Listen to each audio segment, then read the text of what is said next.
So part three, last part of our little talk on infections and prevention.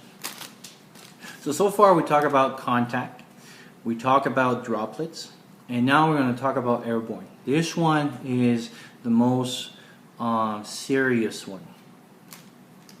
And the reason it's so serious is because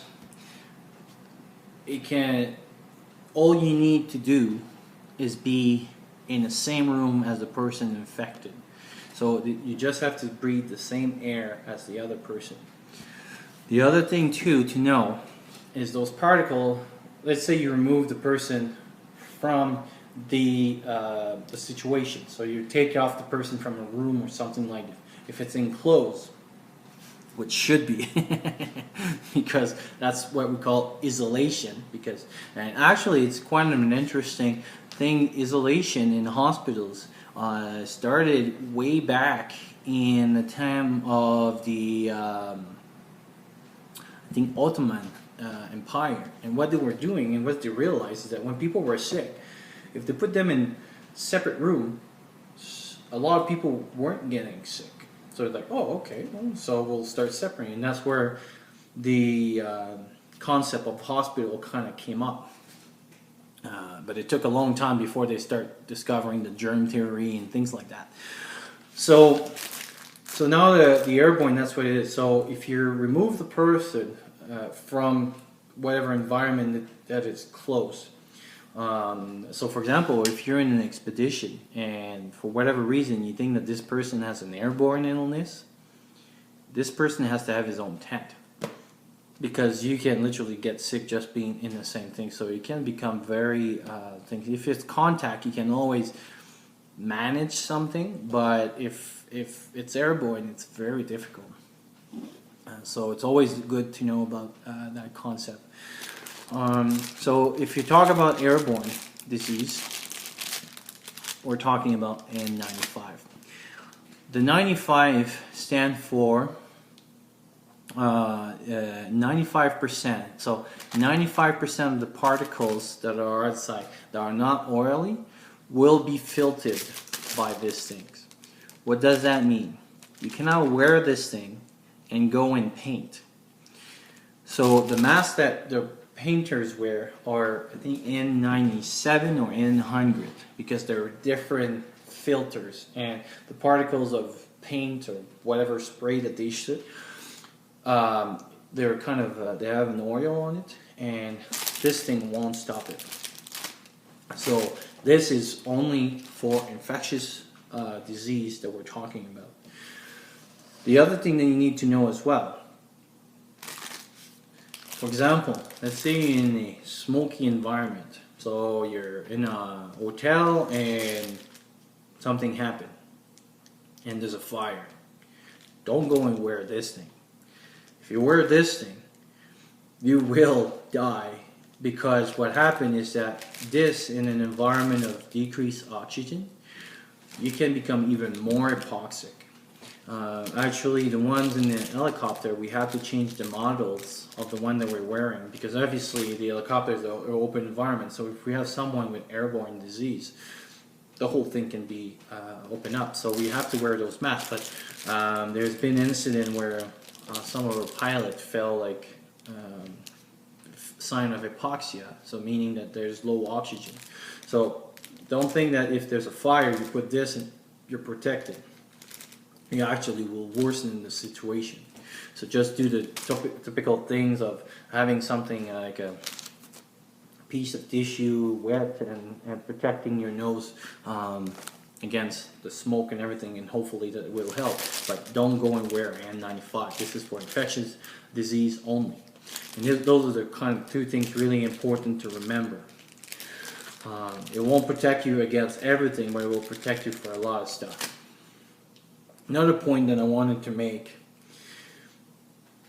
those videos that I did right now were for infectious disease, not for the contamination of people from pepper spray or anything like this. This is a totally different subject, because hazmat problem you have to have, depending where you are, so there's hot zone, cold zone, the the zone where things happen. You have to wear different uniform of what it is. Just to show you an example, we are trained in the hospital at a certain level of the contamination. So for example, if people would come from a riot or something on how to decontaminate for pepper spray or whatever, but if someone, for example, from that riot came by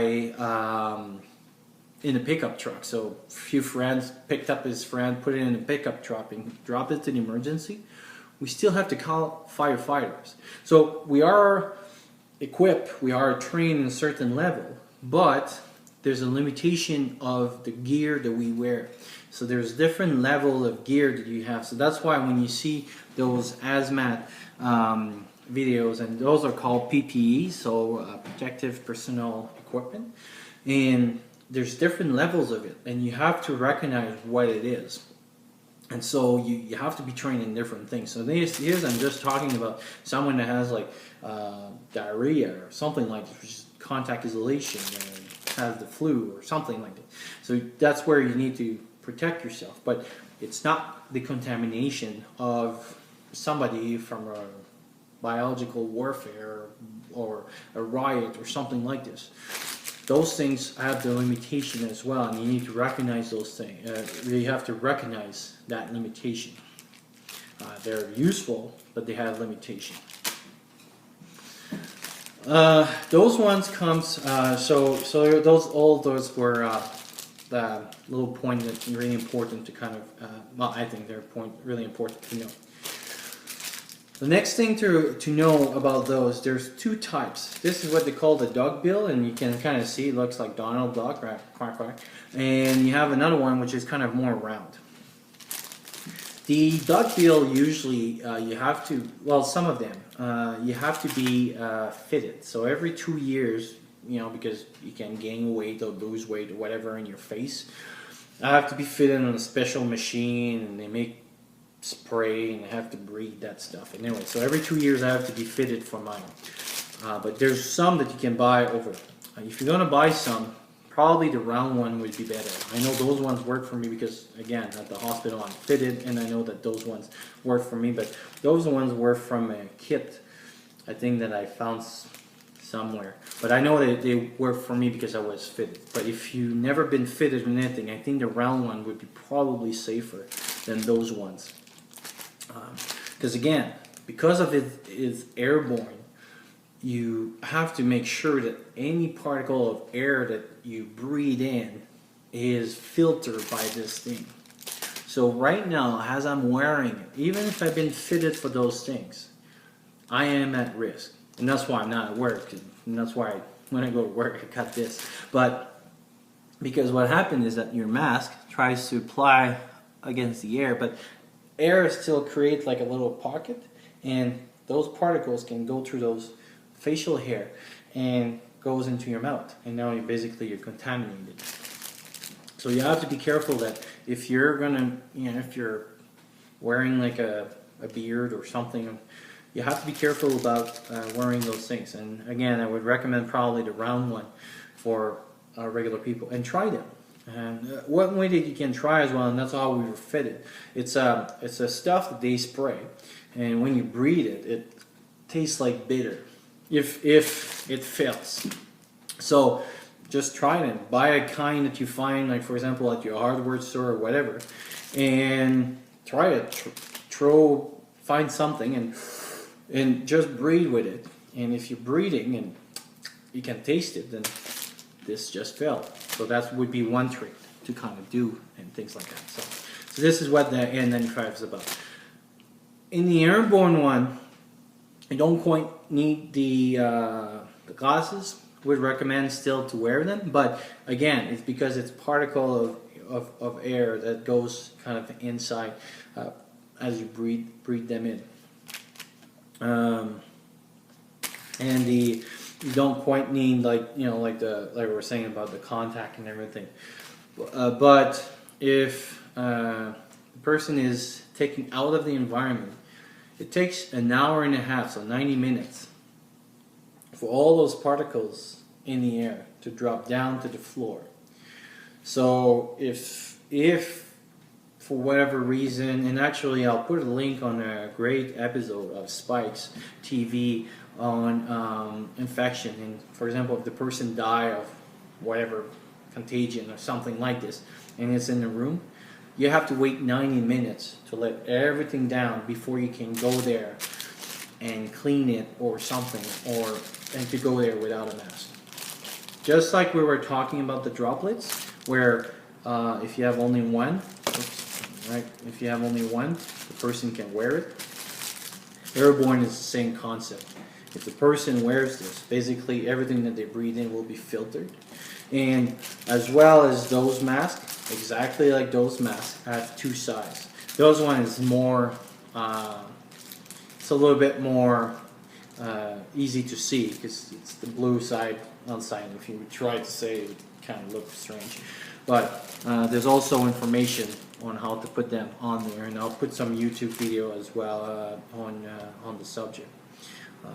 The CDC is an awesome. So now the question is, what disease is what?